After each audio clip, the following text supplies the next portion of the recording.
Prince Rupert traffic, Nathan East Stewart, good morning. We have run aground here at Seaforth Channel. The vessel won't work off the rocks here.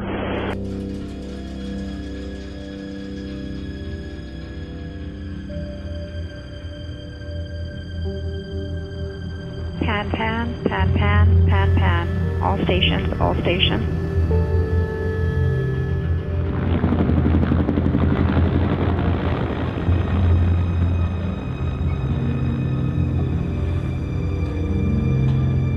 Mariners are requested to advise that they are able to assist the articulated tug and barge Nathan E. Stewart.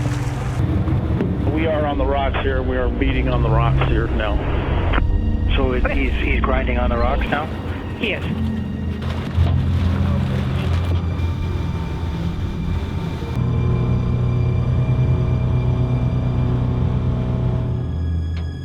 This is probably going to be a high media event as well. Right. The First Nations groups have been complaining about him. He does have a fuel barge, and they don't want him going through the inside waters. And he's aground just near Bella Bella.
That's Gale Rock right there. That's just right here where the kelp is. First time I've been this close to it since 5 years. Still gets emotional. I still see the tug and barge up on the rock as I'm sitting here. I got out here 8 o'clock after they had called a mayday on the VHF postcard. As daylight came, we seen the scope of what was happening. I believe it was Kelly and Harvey come to start organizing the people in the village to come out. It was around 10 or 11, I believe it was, when that boat sunk. Stern first, because it is still attached to the barge. If those pins let go, that vessel is now sunk and it will be unrecoverable. And as it starts sinking, you can start to see the water. It looked like it was boiling. It was really dark brown. And then you can smell all the diesel, oil, different lubricants. It felt like it burnt my nostrils and inside my throat. I actually just broke down, knowing what damage and how many years that would have been done to this spot. To this day, we've never taken any kids out. Normally we take them out camping here, teach them where to jig, where to catch rock cod and halibut, lingcod right in this channel.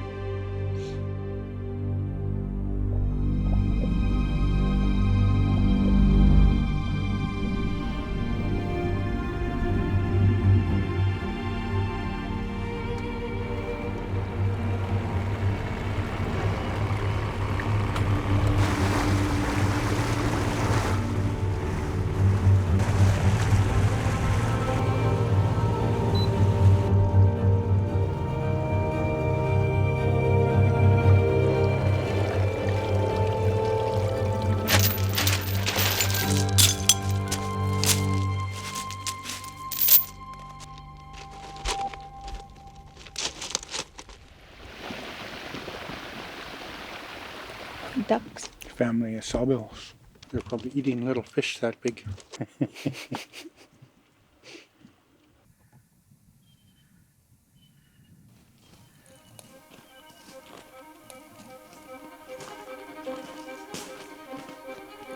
I still picture all the oil booms. The storms were too big. The ground swells were violent. The booms that we had weren't made for that type of weather. And we had bales and bales of those absorbent pads, probably that big square around. And we were just throwing them out in the water, trying to catch the oil.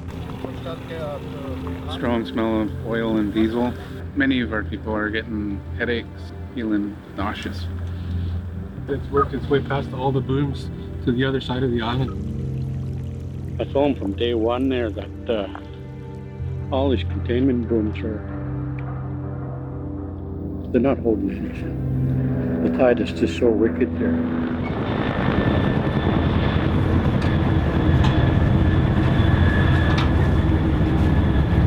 Haley, Coast Guard ship Vector 84 Alpha.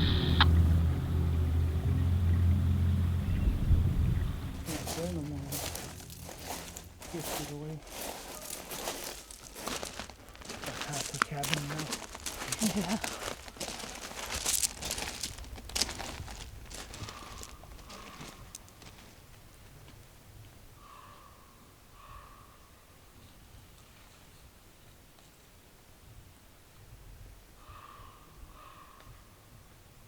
Don't even think I could climb this anymore.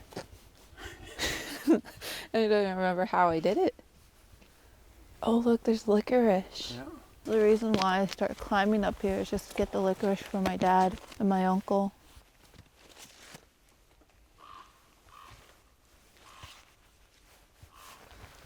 I think the last picture I got up here, I had a Hello Kitty onesie on. Yeah.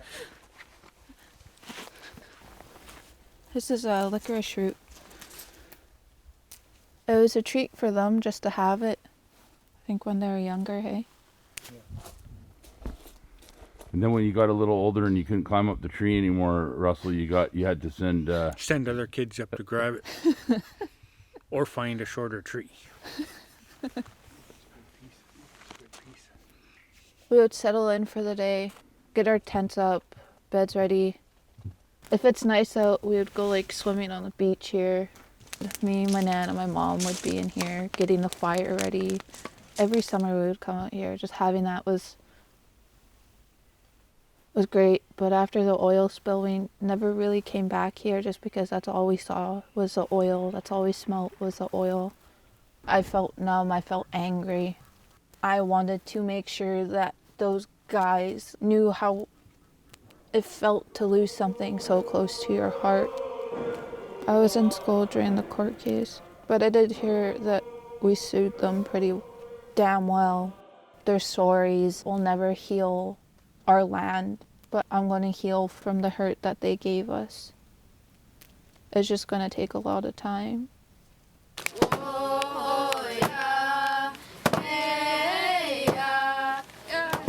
I've always thought of all the protests I've done. It's like a baby step of going towards where our people will have the rights that we had back in the day. You got a little bit more, eh? The thing was right here for us to cook. Auntie Kathy taught me how to make bannock. You were out jigging that day. Probably. And then you came back and I had a piece for you. Our tent from that camp was not too far from here. No. When we came camping here, I found sea asparagus, and it's like my favorite thing to get. There's a bit of new growth too. Every time we come here and I want something salty, this is what I go get. It was like before the oil spill though. Court case that happened. I remember them saying that was a record for any company to have to pay, but that to me isn't justice.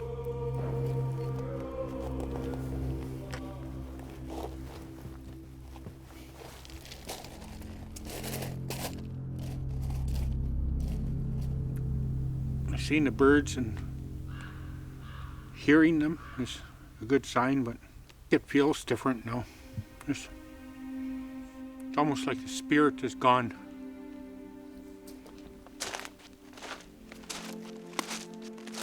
Commercial clam diggers, they say that This is a lot of where we got our quota. It's right here in Gale Creek. They've lost a lot of their yearly income because of that tugboat.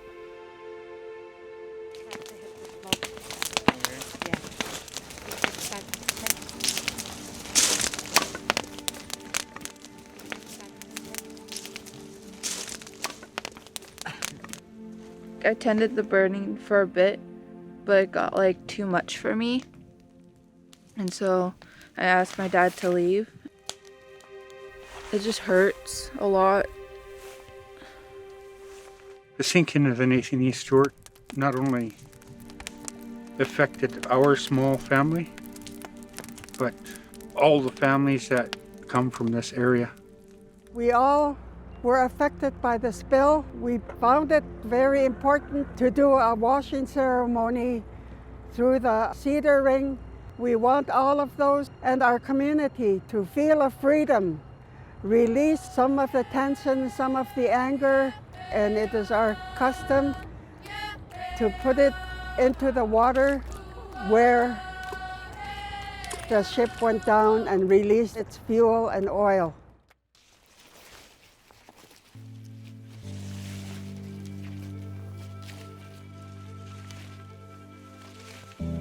I knew what was coming, like I knew the different emotions would come in. But it did feel good just to come back home, see the cabin, climb the tree, see all the different berries, all the different wildlife again. Every time I climb that tree, my parents always have to take a picture of me. It's kind of become a tradition, I guess.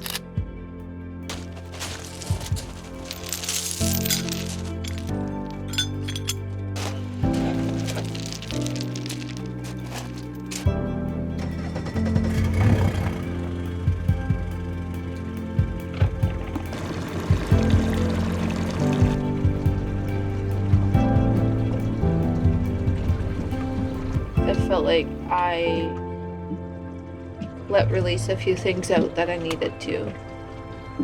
Just being out here with him. I've never really let go, but just coming out here now with my dad and just having our time together out here, it felt like I've let go more.